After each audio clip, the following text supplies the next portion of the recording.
You know, I don't think it's very hard to buy the fact that Eric Bana is playing a cop in this movie, but I don't know if I can buy the fact that Joel McHale is playing his partner.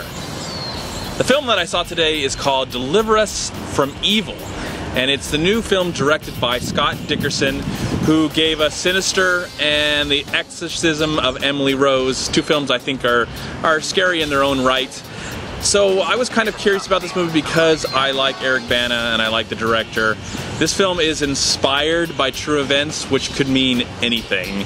When it says that to me, it just means that, hey, there's something that kind of true happened, and now we're going to exploit it and come up with our own ideas. So this film revolves around a cop and his partner, and about people, soldiers coming back from the war in 2010, but these events happen 3 years after the fact, when these soldiers are having these weird, strange experiences in New York City in 2013 now. It's based on a true story, or inspired by a true story, so again, I don't know what's true and what's not, but it's based on some guy, some New York sergeant, who is played by Eric Bana, and he's having these experiences as he's going around town and trying to discover what's going on and all this weird stuff, and he incorporates this priest who's played by Edgar Ramirez. His wife, Eric Bana's wife's character is played by Olivia Munn, and Sean Harris, who's a really good actor, and I really like him ever since I saw him in Prometheus.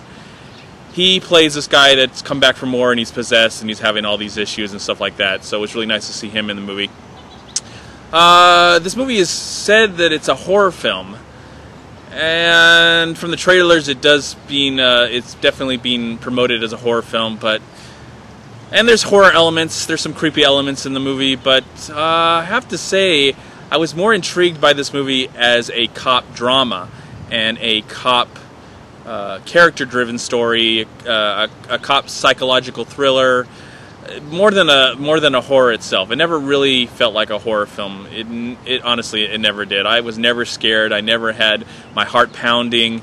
I was more interested in the story itself, even though Eric Bana is a good cop in this movie. He does play a good job as a cop, but his accent is not good at all. And of course, Joel McHale, who I think is a very funny guy, and I love him on The Soup. I've never seen Community, but I hear he's great on Community. And I've liked him in other things, and I think he's very funny, but he's kind of the comic relief in this movie, and he doesn't work at all. I never believed him as a cop. He's miscast in the film. I don't know why he had to be the partner to Eric Bana. I just did not believe that at all. But, the movie looks good. It's directed well. The acting is good overall, and there's a lot of jump scares that are just cheap as well. I mean, this movie just goes for cheap jump scares. It never really felt like I was involved at all with that when the horror element was happening, and it never felt that way at all. It came off mainly just as your average cliche horror-driven story that I never really bought into, I never believed. But as a cop drama and as a cop, a cop thriller, I kind of liked that aspect of the movie more than anything else. I actually found it to be more compelling than the actual horror itself.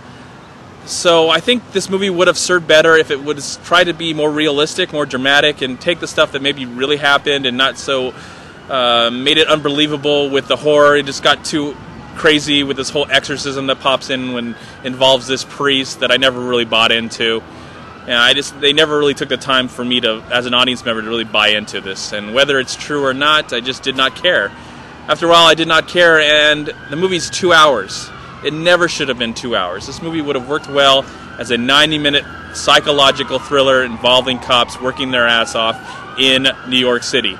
Instead, it's just your average horror film that we've seen a million times before, especially, involving exorcisms and supernatural stuff that I don't know really happens in real life. I'm sorry.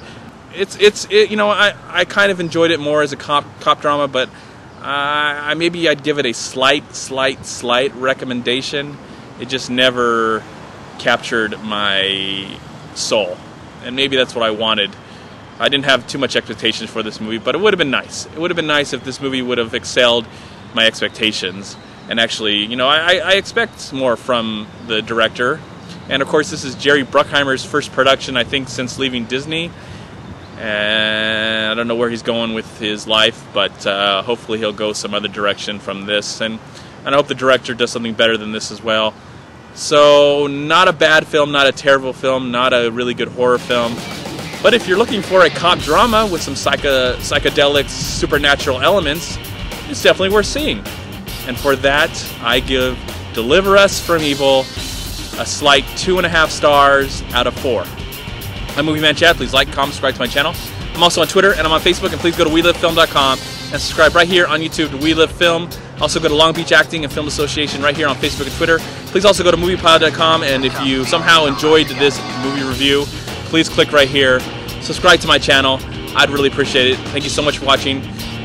It's the 3rd of July. Tomorrow is the celebration of America. I hope to see that America documentary tomorrow. I hope before all the fireworks and everything. But if you, in the meantime, have a great day, a wonderful night, and a wonderful life, and I'll see you at my next movie review. Peace be with you, my friends.